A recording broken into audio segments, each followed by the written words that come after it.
If you need to reset two-factor authentication for your Apple TV Plus, follow these simple steps to regain access.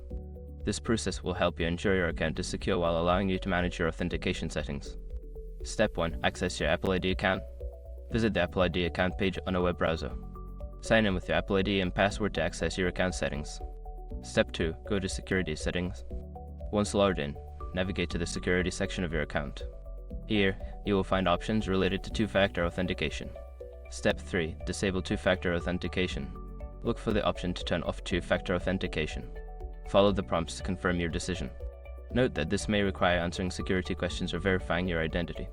Step 4. Re-enable two-factor authentication.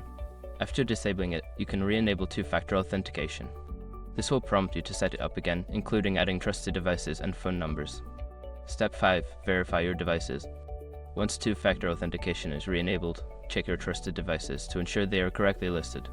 You may need to log into your Apple TV Plus again using the new authentication settings. By following these steps, you can successfully reset your two-factor authentication on Apple TV Plus. If you encounter any issues, consider reaching out to Apple support for further assistance.